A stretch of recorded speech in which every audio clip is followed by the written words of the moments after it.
নমস্কাৰ টাইমটোলৈ স্বাগতম জনাই মই অভিলাষ আৰু লৈ আহিছো এটা গুৰুত্বপূৰ্ণ খবৰ আজি 6 তাৰিখ জুবিন গাৰ্গৰ ঘটনাৰ চাৰ্জশিট সন্দৰ্ভত আজি ডাঙৰ খবৰ আহিব পাৰে মুখ্যমন্ত্ৰীয়ে স্পষ্টকৈ কৈছিল যে 18 তাৰিখৰ আগত চাৰ্জশিট দাখিল কৰাটো আইনমতে বাধ্যতামূলক কিন্তু 6 পৰা 12 তাৰিখৰ ভিতৰত চাৰ্জশিট দাখিল কৰিবলৈ অনুৰোধ জনাইছিল এছআইটিক ইতিমধ্যে 3500 পৃষ্ঠাজোৰা চাৰ্জশিট দাখিল কৰিব এছআইটিয়ে খাজু হৈছে সম্পূৰ্ণ চাৰ্জশিট আৰু আজি হয়তো আহিব পাৰে ডাঙৰ খবৰ কি আছে চাৰ্জশিটত এই সন্দৰ্ভত লৈ আহিছো সবিশেষ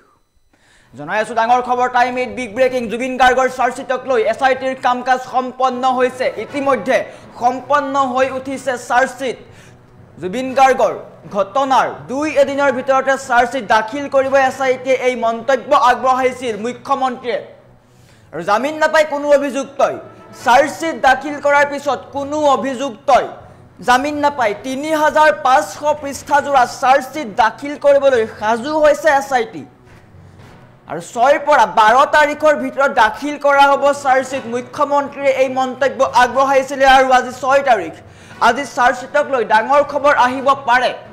18 তাৰিখৰ আগত চাৰ্জশিট দাখিল কৰাটো আইনমতে বাধ্যতামূলক গতিকে চাৰ্জশিট দাখিল কৰিবই লাগিব নহলে জামিন পাব অভিযুক্তই কিন্তু 6 পৰা 12 তাৰিখৰ ভিতৰত মুখ্যমন্ত্ৰীৰ অনুৰোধ জনাইছে যে 6 পৰা 12 তাৰিখৰ ভিতৰত চাৰ্জশিট দাখিল কৰিব লাগে শীঘ্ৰে চাৰ্জশিট দাখিল কৰিব লাগে যদিহে দেৰি কৰা হয় তেন্তে অভিযুক্তই জামিন পাব কিন্তু 18 তাৰিখৰ পূৰ্বে দাখিল কৰা হ'ব চাৰ্জশিট আৰু এইটো আইনমতে বাধ্যতামূলক জুবিন গাৰ্গৰ চাৰ্জশিটক লৈ মুখ্যমন্ত্ৰীয়ে ডাঙৰ মন্তব্য আগবঢ়াইছে আৰু জুবিন গাৰ্গৰ হত্যাৰ তদন্ত সম্পৰ্কত বহু সমালোচনা কৰিছিল ৰাজ্য চৰকাৰক কিন্তু বৰ্তমান সময়ত মুখ্যমন্ত্ৰী ডক্টৰ হিমন্ত বিশ্ব শৰ্মাৰ তৎপৰতাত সম্পূৰ্ণ হৈ উঠিছে 3500 পৃষ্ঠাজোৰা চাৰ্জশিট এছআইটিয়ে সকলো কামকাজ সম্পন্ন কৰিছে নিকাভাৱে তন্নকৈ সকলো পৰীক্ষা কৰাৰ পিছত জুবিন গাৰ্গৰ ঘটনাৰ বা জুবিন গাৰ্গৰ হত্যাকাণ্ডৰ চাৰ্জশিট সাজু হৈ উঠিছে 3500 পৃষ্ঠাজোৰা চাৰ্জশিট দাখিল কৰিবলৈ সাজু হৈছে এছআইটি কোনে জুবিন গাৰ্গক হত্যা কৰিছিল ইয়া শীঘ্ৰেই ভেদ হ'ব কোন আছে ঘটনাৰ অন্তৰালত সদনৰ মজিয়াত মুখ্যমন্ত্ৰীয়ে স্পষ্টকৈ কৈছিল যে কোভিডৰ আগৰ পৰাই বা কোভিডৰ সময়ৰ পৰাই জুবিন গাৰ্গক লৈ ষড়যন্ত্ৰ কৰি আছিল আৰু সিংগাপুৰলৈ লৈ গৈ জুবিন গাৰ্গক এজনে হত্যা কৰিছে বাকি কেজনে সহায় কৰিছে যদি এটো সম্পূৰ্ণভাৱে সঁচা হয় তেন্তে কোন আছে ইয়াৰ অন্তৰালত কোভিডৰ সময়ৰ পৰা কোনে জুবিন গাৰ্গক লৈ চলাইছিল ষড়যন্ত্ৰ আমি জানো যে জুবিন গাৰ্গৰ টকা পইচা খা সম্পত্তিক লৈ বহু কাম কৰি আছিল জুবিন গাৰ্গৰ ষ্টুডিঅ'ৰ নামত ধন লুণ্ঠন কৰিছিল জুবিন গাৰ্গৰ টকা পইচা সকলো লুণ্ঠন কৰিছিল কিন্তু তাতোতকৈও ডাঙৰ কথা জুবিন গাৰ্গক হত্যা কৰিবলৈ ষড়যন্ত্ৰ চলোৱা হৈছিল কোভিডৰ সময়ৰ পৰাই জুবিন গাৰ্গক হত্যা কৰাৰ ষড়যন্ত্ৰ কৰা হৈছিল আৰু এই কথা বিধানসভাৰ মজিয়াত মুখ্যমন্ত্ৰীয়ে স্পষ্ট কৰিছিল মুখ্যমন্ত্ৰীয়ে স্পষ্টকৈ কৈছিল যে জুবিন গাৰ্গক হত্যা কৰা হৈছে জুবিন গাৰ্গৰ ঘটনা অস্বাভাৱিক নহয় জুবিন গাৰ্গক হত্যা কৰা হৈছে সিংগাপুৰলৈ লৈ গৈ এজনে হত্যা কৰিছে বাকি কেজনে সহায় কৰিছে কিন্তু ইয়াৰ অন্তৰালত কোন জড়িত হৈ আছে এই সকলোবোৰ উলাই পৰিব 3500 পৃষ্ঠাজোৰা চাৰ্জশিট দাখিল কৰিবলৈ সাজু হৈছে এছআইটি আৰু হয়তো আজি ডাঙৰ খবৰ আহিব পাৰে যেহেতু মুখ্যমন্ত্ৰীয়ে কৈছে যে 18 তাৰিখৰ পূৰ্বে চাৰ্জশিট দাখিল কৰাটো আইনমতে বাধ্যতামূলক কিন্তু 6 পৰা 12 তাৰিখৰ ভিতৰত চাৰ্জশিট দাখিল কৰিবলৈ অনুৰোধ জনোৱা হৈছে আৰু আজি 6 তাৰিখ আজি হয়তো ডাঙৰ খবৰ আহিব পাৰে 3500 পৃষ্ঠাজোৰা চাৰ্জশিট সাজু হৈ উঠিছে জুবিন গাৰ্গক হত্যা কৰা প্ৰতিটো দোষীয়ে ৰেহাই নাপায় কোনো দোষী খাৰি নাযাব জুবিন গাৰ্গক ষড়যন্ত্ৰ কৰা সকলো জড়িত হৈ আছে কোন জড়িত হৈ আছে যিসকল জড়িত হৈ আছে জেলৰ ভিতৰত থকা কেইজনৰ উপৰিও বাহিৰৰ কোনো যদি জড়িত হৈ আছে তেন্তে তেওঁলোকৰো বিপদ নিশ্চিত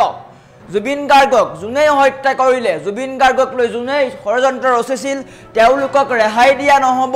এই কথা লাউড এণ্ড ক্লিয়াৰ কৰি দিয়া হৈছে আৰু মুখ্যমন্ত্ৰীৰ মন্তব্য আছে আমাৰ ওচৰত মুখ্যমন্ত্ৰীৰ কি মন্তব্য আগবঢ়াইছিল চাৰ্জশিট সন্দৰ্ভত দেখুৱাই লোৱাৰ চেষ্টা কৰিছো এছআইটিৰ হৈ গৈছে এছআইটিয়ে খালি তেওঁলোকৰ মুখ কোৱা মতে প্ৰায় 3500 ডকুমেণ্ট আছে গতিকে ৩,৫০০ ডকুমেণ্ট এডভোকেট জেনেৰেলৰ লগত কালিও মিটিং হৈছে ফাইনেল কৰাৰ কাৰণে। গতিকে ১৮ তাৰিখ লাষ্ট ডেট, ৬ পৰা ১২ তাৰিখৰ ভিতৰত তেওঁলোকে দি দিব, কাৰণ আমাক ১৮ তাৰিখৰ আগত আমি দিবই লাগিব,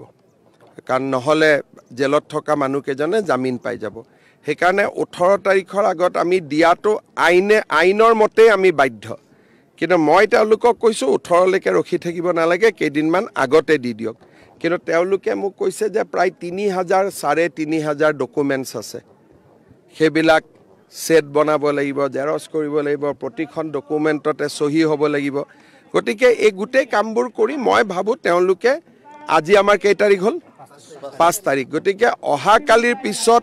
আৰু ১২ তাৰিখৰ আগত এই সপ্তাহত যেনে তেনে চাৰ্জশ্বিট দিবই। SITৰ হৈ গৈছে। SITয়ে খালি তেওঁলোকৰ মোক কোৱা মতে প্ৰায় ৩,৫০০ ডকুমেণ্ট আছে। গতিকে ৩,৫০০ ডকুমেণ্ট এডভোকেট জেনেৰেলৰ লগত কালিও মিটিং হৈছে ফাইনেল কৰাৰ কাৰণে। গতিকে ১৮ তাৰিখ লাষ্ট ডেট, ৬ পৰা ১২ তাৰিখৰ ভিতৰত তেওঁলোকে দি দিব, কাৰণ আমাক ১৮ তাৰিখৰ আগত আমি দিবই লাগিব, কাৰণ নহ'লে জেলত থকা মানুহকেইজনে জামিন পাই যাব। সেইকাৰণে ১৮ তাৰিখৰ আগত আমি দিয়াটো আইনৰ মতেই আমি বাধ্য।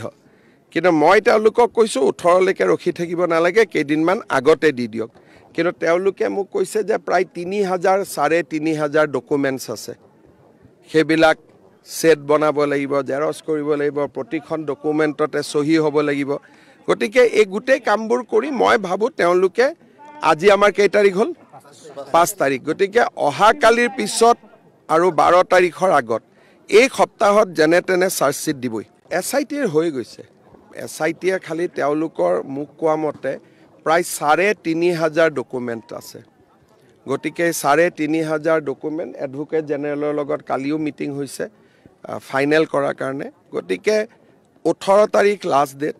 ৬ পৰা ১২ তাৰিখৰ ভিতৰত তেওঁলোকে দি দিব, কাৰণ আমাক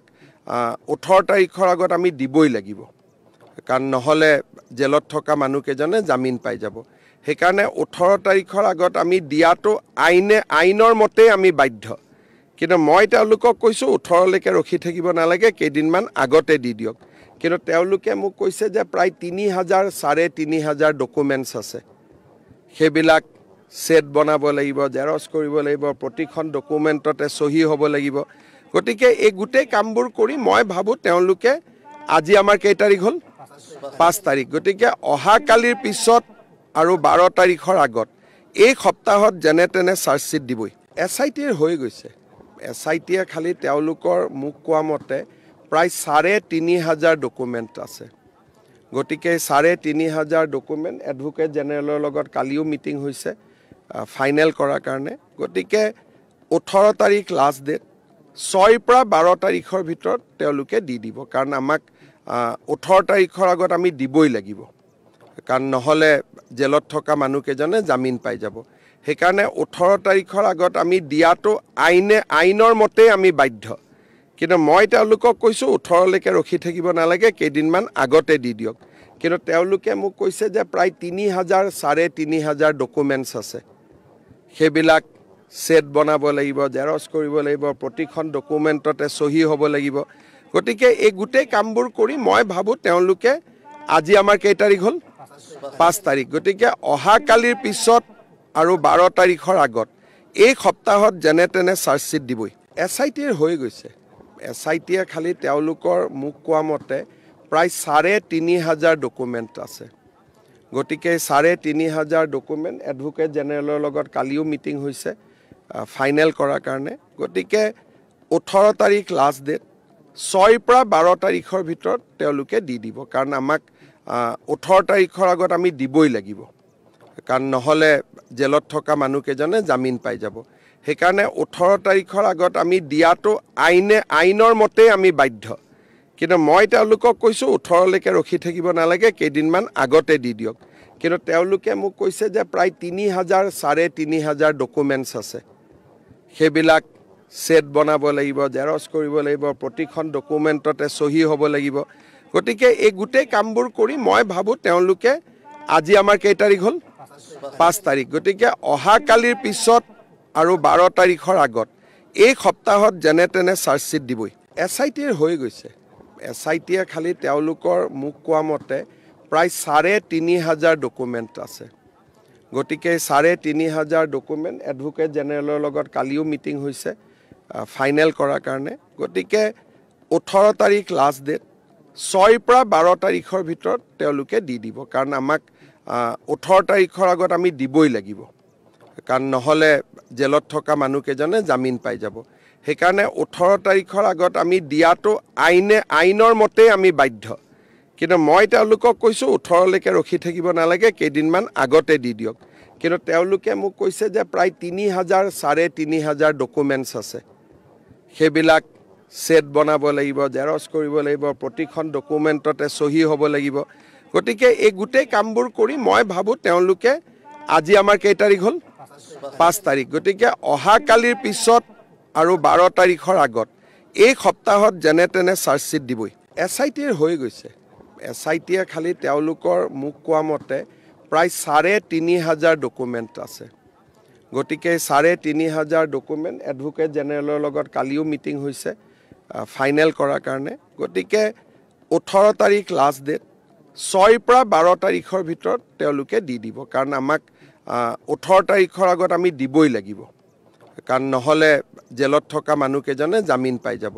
সেইকাৰণে 18 তাৰিখৰ আগত আমি দিয়াটো আইনৰ মতে আমি বাধ্য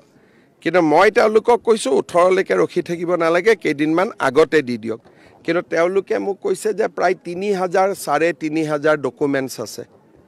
সেইবিলাক সেট বনাব লাগিব জেৰক্স কৰিব লাগিব প্ৰতিখন ডকুমেণ্টতে সহি হ'ব লাগিব গতিকে এই গোটেই কামবোৰ কৰি মই ভাবো তেওঁলোকে আজি আমাৰ কেই তাৰিখ হ'ল 5 তাৰিখ গতিকে অহা কালিৰ পিছত আৰু 12 তাৰিখৰ আগত এই সপ্তাহত যেনে তেনে চাৰ্জশ্বিট দিবই SITৰ হৈ গৈছে SITয়ে খালি তেওঁলোকৰ মুখ কোৱা মতে প্ৰায় ৩,৫০০ ডকুমেণ্ট আছে গতিকে ৩,৫০০ ডকুমেণ্ট এডভোকেট জেনেৰেলৰ লগত কালিও মিটিং হৈছে ফাইনেল কৰাৰ কাৰণে গতিকে 18 তাৰিখ লাষ্ট ডেট 6 পৰা 12 তাৰিখৰ ভিতৰত তেওঁলোকে দি দিব কাৰণ আমাক 18 তাৰিখৰ আগত আমি দিবই লাগিব কাৰণ নহলে জেলত থকা মানুহকেজনে জামিন পাই যাব সেইকাৰণে 18 তাৰিখৰ আগত আমি দিয়াটো আইনৰ মতে আমি বাধ্য কিন্তু মই তেওঁলোকক কৈছো 18 লৈকে ৰখি থাকিব নালাগে কেইদিনমান আগতে দি দিয়ক কিন্তু তেওঁলোকে মোক কৈছে যে প্ৰায় ৩,০০০ ৩,৫০০ ডকুমেণ্টছ আছে সেইবিলাক সেট বনাব লাগিব জেৰক্স কৰিব লাগিব প্ৰতিখন ডকুমেণ্টতে সহি হ'ব লাগিব গতিকে এই গোটেই কামবোৰ কৰি মই ভাবো তেওঁলোকে আজি আমাৰ কেই তাৰিখ হ'ল 5 তাৰিখ গতিকে অহা কালিৰ পিছত আৰু 12 তাৰিখৰ আগত এই সপ্তাহত যেনে তেনে চাৰ্জশ্বিট দিবই SITৰ হৈ গৈছে SITয়ে খালি তেওঁলোকৰ মুখ কোৱা মতে প্ৰায় ৩,৫০০ ডকুমেণ্ট আছে গতিকে ৩,৫০০ ডকুমেণ্ট এডভোকেট জেনেৰেলৰ লগত কালিও মিটিং হৈছে ফাইনেল কৰাৰ কাৰণে গতিকে 18 তাৰিখ লাষ্ট ডেট 6 পৰা 12 তাৰিখৰ ভিতৰত তেওঁলোকে দি দিব কাৰণ আমাক 18 তাৰিখৰ আগত আমি দিবই লাগিব কাৰণ নহলে জেলত থকা মানুহকেজনে জামিন পাই যাব সেইকাৰণে 18 তাৰিখৰ আগত আমি দিয়াটো আইনৰ মতে আমি বাধ্য কিন্তু মই তেওঁলোকক কৈছো 18 লৈকে ৰখি থাকিব নালাগে কেইদিনমান আগতে দি দিয়ক কিন্তু তেওঁলোকে মোক কৈছে যে প্ৰায় ৩,০০০ ৩,৫০০ ডকুমেণ্টছ আছে সেইবিলাক সেট বনাব লাগিব